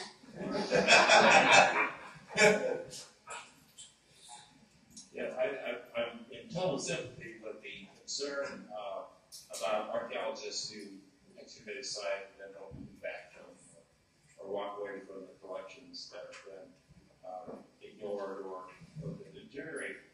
But I'm also very interested in this idea, and he's quite right, that there is benefit in archaeological fieldwork if we do it correctly. If archaeological fieldwork is done correctly, and it's done in a way that doesn't damage the resource. Okay, why is that? Well, because, and I'll use Costa Rica as an example. Costa Rica is not known as a tremendously active archaeological area, and people who work there. But they've been very proactive in inviting the environmental scientists there. So you have a lot of scientific teams, a lot of scientists go there, become aware of the fact that Costa Rica is a very nice country. They bring their families back because they've had such a good time. And it spreads by word of mouth, which is a very, very effective kind of thing. Also, they engage the local scientists and the local communities and the kinds of research that they do, which of course builds capacity for that kind of research. So if archaeological field work is done correctly, I do think it can provide substantial economic and social benefits. We need to be very careful that it's done correctly, but if it is done correctly, there's a multiplier effect there too. And the idea that, bringing students to these countries too, and the numbers that we're talking about have been suggested here, I think it has substantial benefits as well. Absolutely, and I agree with you. We provide on average $40,000 a year for every field school that we're going in. Most of that money is spent locally, and we're non-competitive. We don't mind if we run 10 field schools or 100 field schools. It's not either or. So, but, to be fair to Jeff and everybody, every organization has criteria.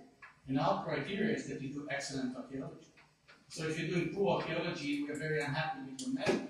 We're not going to work with you, and every organization is entitled to the way that it wants to distribute the money. I'd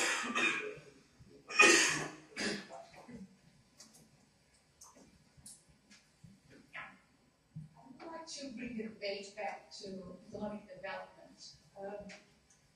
What happens when the tourists don't come?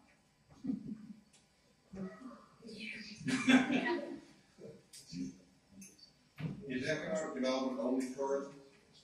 Well, I think a lot of the examples were creating a product out of cultural heritage and then making the community development on the revenues from tourism and the multiplier effects from it. And it seems to me that the current debate here is very similar to environmental preservation and how the preservation of the natural environment can happen within the economic development context. So the creation of national parks and the impact of that in restricting access to those resources to the local community, and then basing all the revenues on tourism. And the thing is, what really happens when the tourists don't come? And it's the case with Egypt, and it's the case with a lot of the rock art parks. One big example is in Brazil as well, in Italy, where there was a lot of time spent training guides, creating infrastructure, building hotels, but the tourists never came. And then that cost to the local community as well. They had also believed on and bought into the development, into the plan. So it seems to me that the debate should be incorporated into a bigger agenda for community development, where cultural heritage is an element of it. And perhaps we could look into other ideas on how to explore that heritage beyond being a simple tourist culture. I think if cultural heritage preservation and community development is purely based upon tourism. And of course, tourism, the word means an awful lot. Maybe from 1 million people a year to 5 people a year in a location. And if it's purely based upon that, I think we're all in trouble. I think the community's in trouble. And I think we have to work with communities, develop other models for the value of heritage. And that's really what I was trying to get at. Heritage, the community I'm dealing with, was being saved irrespective of tourism, irrespective of economic development. They decided years ago this stuff was sacred. And the question then is how to not destroy that sacredness while in fact developing it. And the question, I'm not sure it's about tourism. We're just beginning of what should be a long conversation about issues of development. So I think you're right. If it's about tourism and tourism comes as a problem, but I think it shouldn't be all about tourism. That's not just economic development.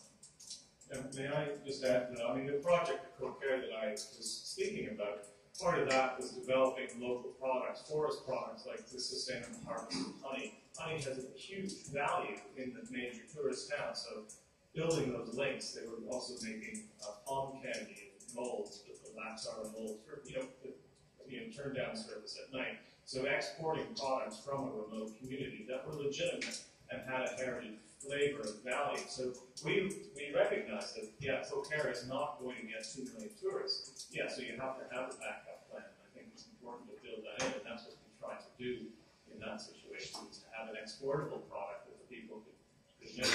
So that was...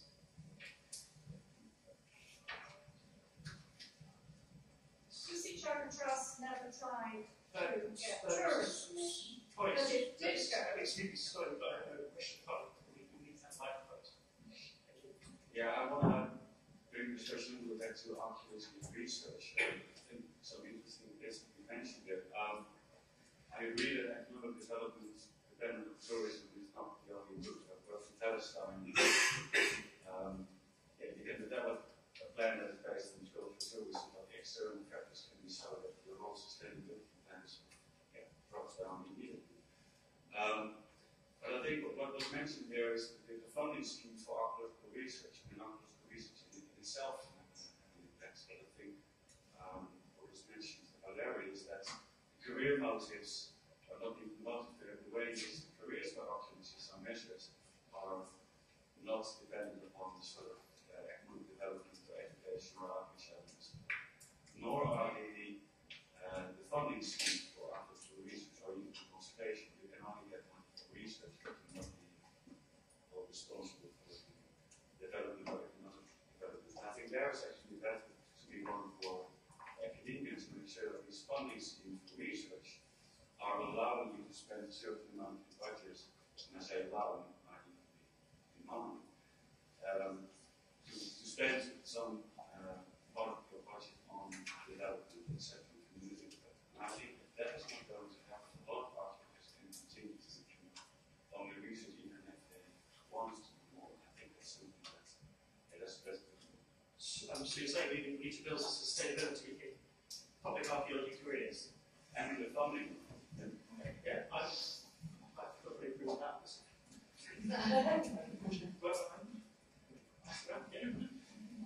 Just a couple of comments and questions as well. First of all, Chair, I just want to direct you, yes, with the glasses, I'm sorry, you made a comment about Saudi Arabia not really caring about preserving its heritage. Actually, they do care about preserving their heritage. It was only very recently that some information came out, and when I say very recently, I mean over the past 2 weeks, that the Tourism Authority is developing legislation to develop tourism, and that includes preserving and conserving heritage, and they're looking to develop it on a national level. National level is taking a priority over a global level, so they really want to develop it for Saudis. So if you're just please see me afterwards, and I'll have to send you whatever you want.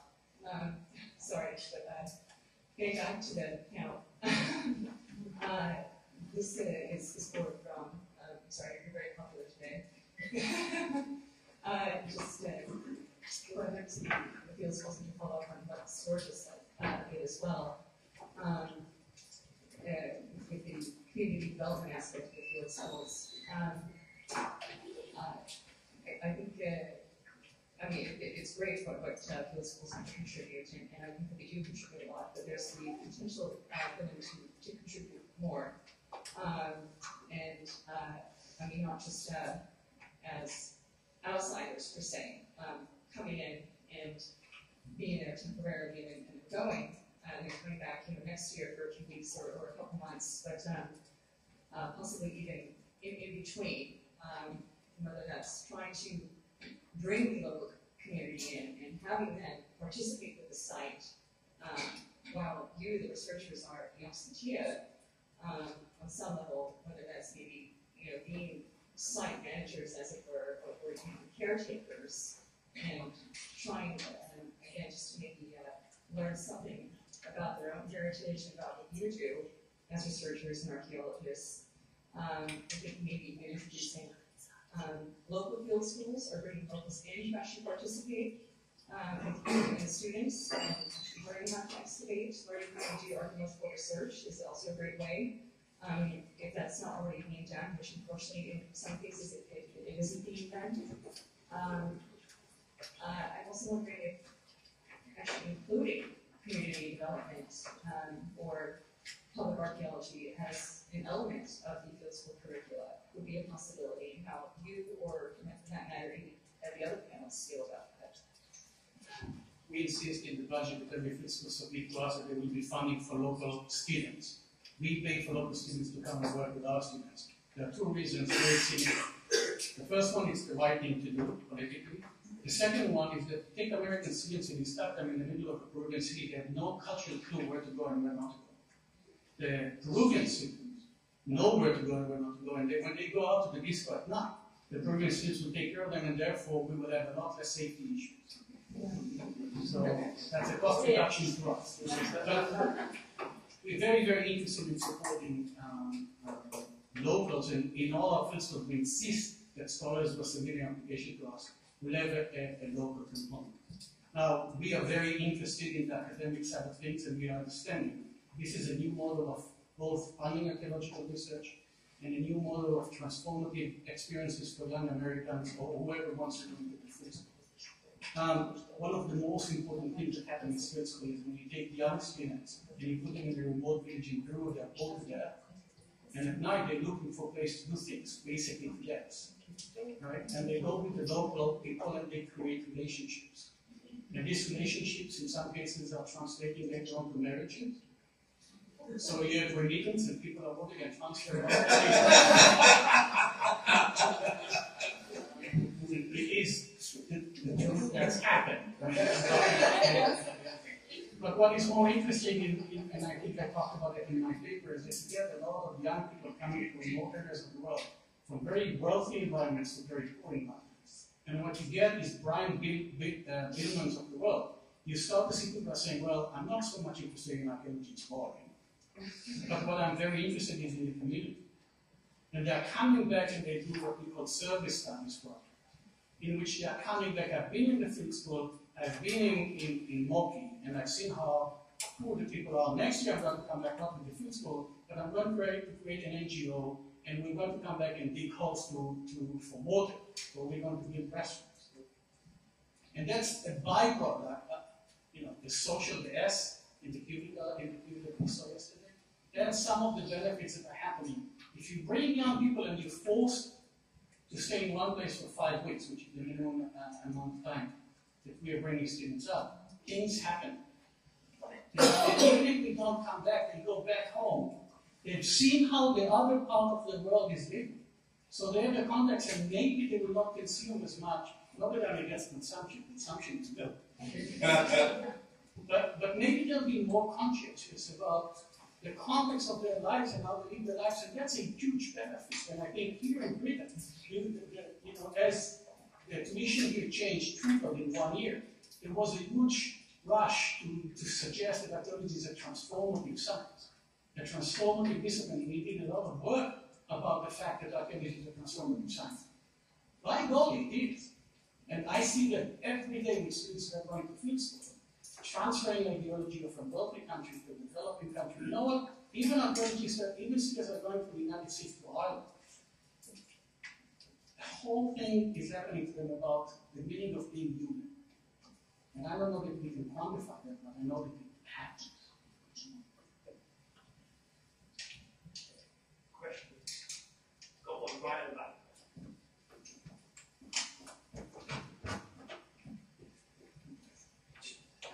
So you talked about the number of jobs created, how the community benefits and everything else.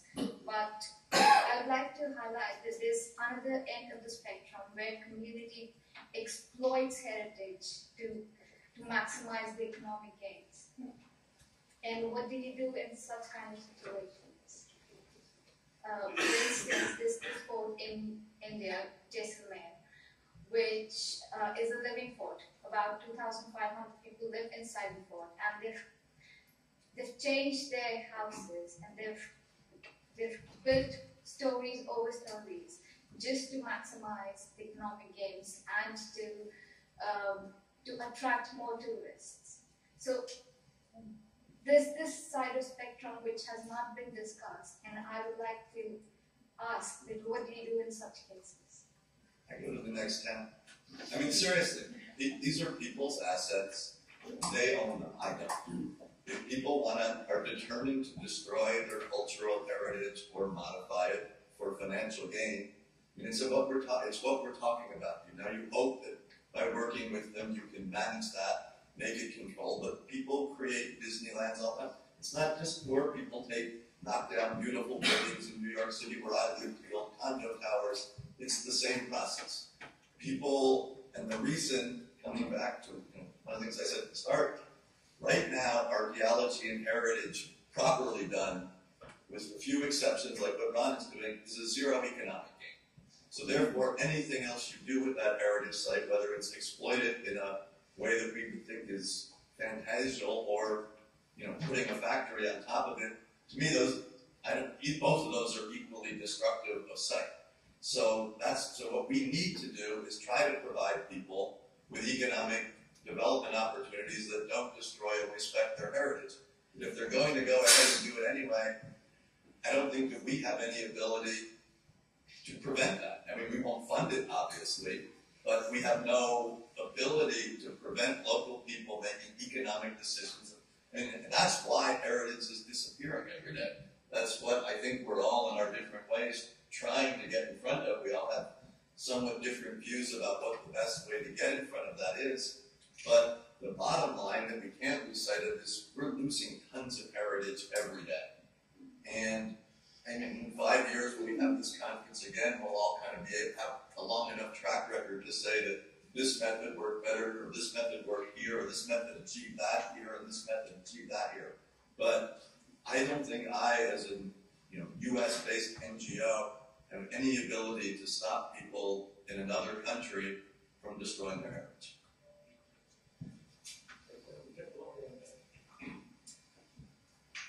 Well, going back to the discussion we had yesterday at dinner, in general, in this conference, and in particular in this session, I'm very happy. I really was touched, I would say, by the things that you're doing, and it's really interesting and important. But what I'm really surprised of, I think, just sort of curious or whatever, is the lack of emphasis in positioning what you're doing compared to what others are doing in archaeology. I mean, this emphasis on community, I guess perhaps I was the only one that was not using the term community. Now I'm using it. Well, yeah. But it's really an obsession. So let me be politically provocative on this issue. So I'm not sure that this can be applied everywhere at any time. So if you come to Italy, you say, who cares about Italy? It's one of the underdeveloping countries. So be welcome. And you come to Pompeii. The local community, unless this man is phenomenal that was articulating the notion of community in a way that can make sense. But there is an issue of governance, there is an issue of community of scholars and archaeologists which are responsible, not just in the country, but in the world, what's happening. But what they have is a local community, which is really 2,000 people living in Pompeii, linked to Camorra, that we don't care at all, which is, how can, I love what you say, but I think it's dangerous, the kind of generalization. When Richard, you will say, community is responsible to decide what heritage is, and I'll say, no, if you're talking about 20,000 people living in Pompeii, they should not have a right to say why Pompeii is better. Right, obviously those aren't, you've just created the community to say that's the community. And communities are of many different sizes and scales and change over a period of time. And so what the community that I'm talking about in this Mexican town is not just that town, it is that town in terms of one thing, but it's about probably 500,000 people who are involved at a different level in terms of tourism, in terms of economic development, in terms of heritage identification. So all I'm trying to get is, no, you cannot say it's the 2,000 people who live the closest and start drawing a line around it. You have to, in fact, include huge numbers of people all the way up to the entire country of Italy. I do get a little nervous, I really did. If we go beyond Italy to say, okay, in the United States, we, the funders or the powerful people, get to decide what happens to Pompeii. That gets me very nervous. But in Italy, and Italy itself has to create its own communities that relate to what heritage is, and to identify frameworks for both how the national structure of the government creates a definition of heritage, but also how to allow communities, smaller scale, to connect to heritage, to be connected both culturally as well as economically to heritage, and to then figure out the best way to utilize that heritage for that small community, the next community out, and it's the boxes that go larger and larger and larger. So communities are not something that are static. Yes. Communities are very dynamic. I totally validate, but perhaps the effort to better define the notion of community, given that that is so pervasive in context like that. And I think in any time you're using this could be so different things at so different levels. I think that's so important to get a bit more attention on how are you use it in your particular context, in your particular case study. I think in terms of neoliberalism terminology, I think that what many of us are trying to do is to move away from the bilateral relationships between archaeologists and government to multilateral relationship where the government is only an important player that gives the permit and does the oversight, but there are other players as well. Now, Richard, I'm sorry, but if you think that the $50 million that the MSF is giving each year for archaeological excavation is not a dictation by MSF what is important and what is not important, I think it's a little bit of a naive statement to say that we don't do that. We do that all the time. Look at James Smith's paper that looked at the way that funding is going around by US funding agencies and how it dictates the agenda. Of course it dictates the agenda. I go to Latin America all the time with questions that I derive from my North American interest that makes sense in North American academics. I'm not sure that it makes a lot of sense to the people that I'm working with in Peru or in Chile or wherever I end up working, but I don't think that there's anything wrong with global heritage. Pompeii is a global heritage site because it is important to a lot of Italian Americans too.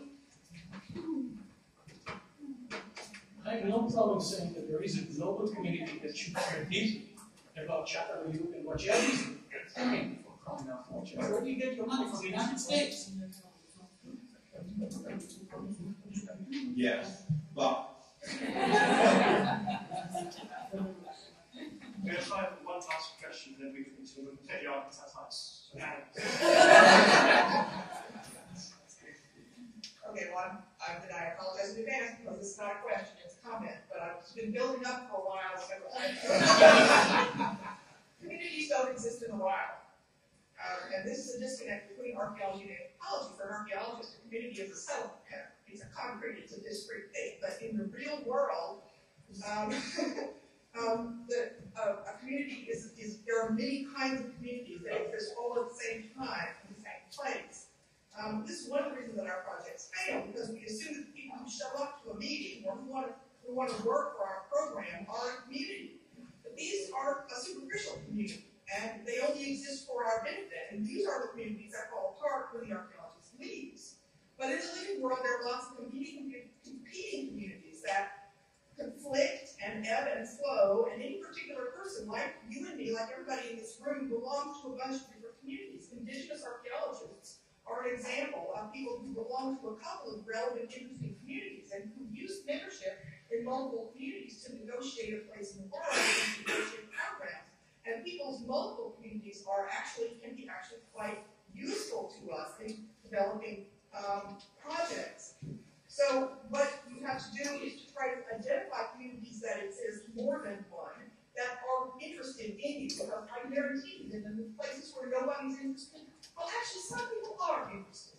And that's where you start. And you work with them to figure out how they negotiate within their community to reach other communities in order to expand your program. But the second thing we have to do is to forget about the prime directive. This is not Star Trek. Just because people do it, just because they've been doing it for a long time, doesn't mean it's sacred. I disagree with the Leventhal about many things, but when he was asked by women in Choctaw-Puyu to hire the women, and the men said, don't do it, it's not traditional, but he went ahead and hired the women, I think he did absolutely the right thing. I think we have to accept that, to a certain extent, we're working with the community, but we're also constructing one. We're developing a constituency. That's why 1 year is not enough. Yes, 5 years is probably plenty, but 1 year is not enough. Old-fashioned development people used to call that sort of change that was needed for development to work an infrastructure, creating infrastructure, which includes offering information and support for programs that are not just useful for preservation of archaeological sites, but can be used for other kinds of economic improvement. So though it's important to begin by identifying multiple communities that already function, that may be interested in what you have to offer, then you have to be willing to work to construct a community. You have to be willing to create a constituency by hiring women. You're going to lose some community members, but you can't dump the fact that whatever you do is going to have an impact, and you should own that, try to make it powerful. So. Thank you very much for that. We're going to have to stop there, I'm afraid. I'll thank the panelists here and everyone else.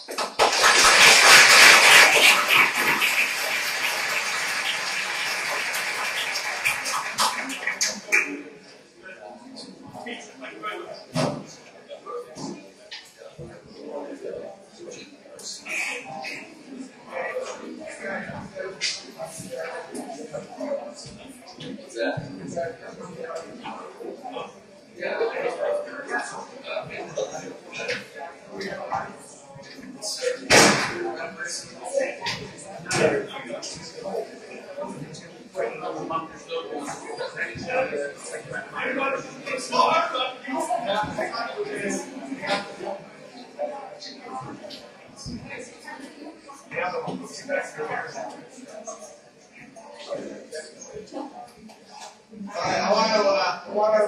In the program, you will see that Richard Hodges is going to bookend this event.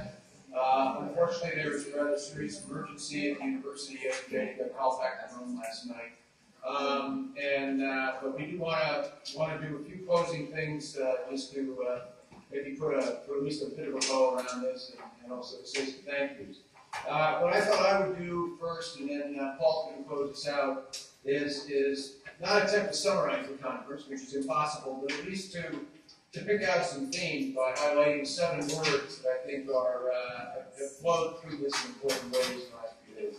The first of those words is government. It really began with Richard Hodges' presentation that ran all the way through Monday always. It raises questions: is the government the problem, or is it the solution? Are we too dependent on it? Are we good enough at interfacing with it and marketing to it? Or Ann Piper even asked, can we avoid dealing with it at all? Are we sufficiently cognizant of how different governments operate in different countries? A point that was made. And the ethical issues, as Liz Graham and Heidi pointed out earlier today, are really very complicated when it comes to dealing with governments and their priorities and meshing those with those of archaeologists. The second word that comes to mind is tourism. Donald Timothy pointed out that it is a major route to development in this business. But as the last two panels have pointed out, it's a major route that has significant benefits, but also significant pitfalls and costs. We've discussed a lot about that in the last few hours. If we're going to pursue it, we realize we have to have much better business skills and much more localized strategies. And they also come to recognize that the contributions from Jerry Waite and Rand Boytner that maybe development isn't the only game in town, tourism rather, and maybe we need to have other approaches to delivering economic value to communities and to the world at large from archaeology. We need to think more about that. The third word that comes to mind is one we just finished on, community. Certainly the last two panels and the last couple hours have made the point that communities are very complex. And it is critical, we believe, that we engage with them. We need to determine, and in some sense, as Richard Leventhal has argued, allow them to determine what really matters to archaeology. But we also have had a long discussion about top-down versus bottom-up, what the roles of local communities are versus regional governments, national governments, other communities outside the governments. There are huge ethical issues we have to come to wrestle with, and the question of what our ethical obligations that archaeologists have to communities is one that is difficult and open. The fourth word that comes to mind is values. Arja Kwammer and Johannes Lind both argued for a systematic and in much different thinking about the value of archaeology and the role of economic thinking in archaeology. Some doubts were raised about the conventional techniques for measuring value, the various economic impact analyses and that sort of thing that are conventionally done. There was clearly a call for some new thinking on funding and how we justify what we do to funders and how funders should be thinking about us. But Arlene reminded us that there's also a lot of money out there that is dedicated to worrying about these kinds of problems, and we shouldn't ignore the opportunities from the IMF, the World Bank, the Development Banks, and people like that. But as we move from the conceptual to the practical, there are many steps that need to be filled in order to understand precisely how to operationalize some of the concepts that Arthur, for example, put on the table yesterday. The fifth word that comes to mind is data. It's a key word to us, and a key concept that's often missing in archaeology, even if it's kind of contaminated, as Rand says, Richard says. But we need data. We need it to measure impacts. We need data to understand whether we've achieved goals. We need it to help valorize the archaeological projects for whomever it is we're trying to address them to. And we need data, whether it's for tourism or something else, to move marketing along. Archaeologists need to prioritize generating it. They have to learn how to manipulate it, how to analyze it, and learn how to use it to sell the value of what we do. It may also turn out to be very helpful in developing best practices. That brings the thought of training, the next word, the sixth word. We had some discussion about whether there's enough of this kind of content and other related content in the archaeological educational process in the world. There's clearly a recognition that we need to tailor that training to what goes on in different countries. And as Larry's pointed out, academic incentives are often contrary to enabling or encouraging archaeologists to begin to deal with these concepts as they should. But broadening the curriculum and introducing experience and development for related issues may be something that has to be down the road. The last word that came to mind was sustainability. Big word, it gets used a lot in this and other contexts. But what is it really? I don't think that's very clear. And how do we do it? I think the point of this last panel was to demonstrate, on the one hand, that there are lots of people working on it, and on the other hand, it is still very much an experimental process, a working process, to figure out exactly how one creates sustainable projects for development. So I want to leave those 7 words with you as things to think about on your way home. Sustainability and where do we go with the experimental character leads us to think also about questions of next steps. And Paul's going to address that. Before he takes you over to the podium, I just would like to thank all of you for coming, thank all of our participants, our presenters for delivering papers on time, sticking to 10 minutes, unbelievable things that people told us. And we're most grateful for the interest and the attention and the active engagement for the last 2 days. So for me, thank you very much, and now Paul.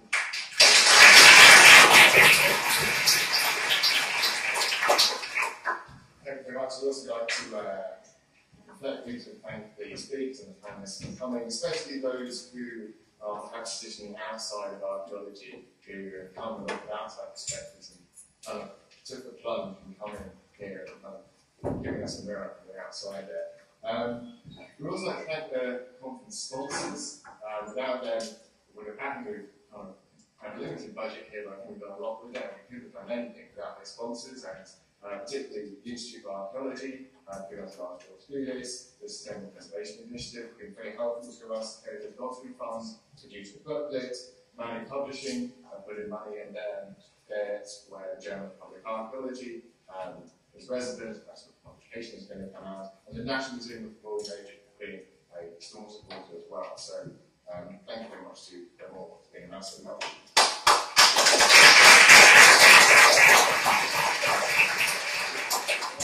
Moderators as well, kind of freedom in the deep end often. They've had to be friendly sometimes and rude or scary to our panelists other times. So thank you very much to the moderators who stepped up and made this conference very smooth as well.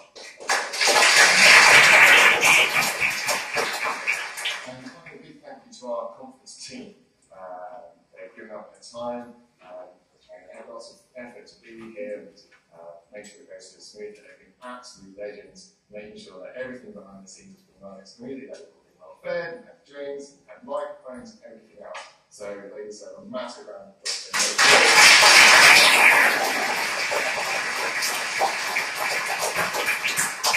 As you said, looking forward to the future, a lot of comments, people have come to consider how we're taking this forward, how what we're doing with information, where we're going with this, and so start by kind of setting the scene of a few things that might happen.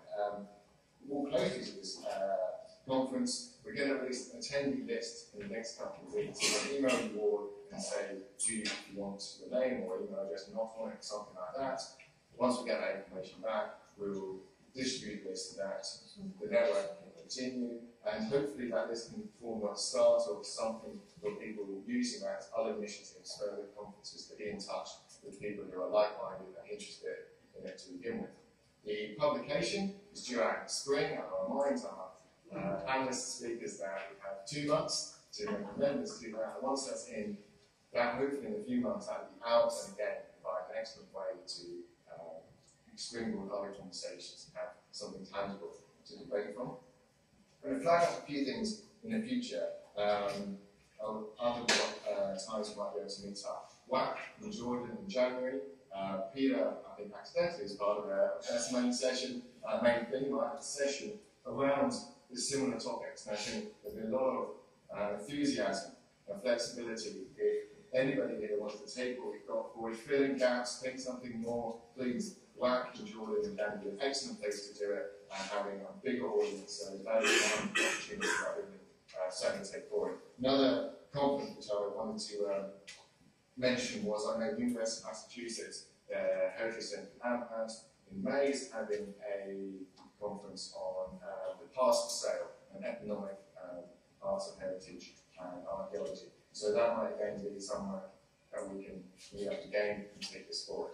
I know Luc Kazan, as editor of Journal of Cultural Heritage and Sustainable Development, has a call for papers out at the moment on planning and heritage. So if you want to write something, that's another place that can go in and distribute something out of this as well. So that can go out. But I think more genuinely, hopefully, this provides the momentum to a lot of excellent discussion and a lot of great ideas that come up. And so if anybody wants to pick up that baton, take it forward, hopefully in London, we'll do some more and get it going, but elsewhere, we'll be very happy to help and push that forward. I'm sure everyone else will too. So that's my last words, and just again, just want to thank you all for being part of it, for your comments, for your enthusiasm, and everything like that. And thank you very much to all of you.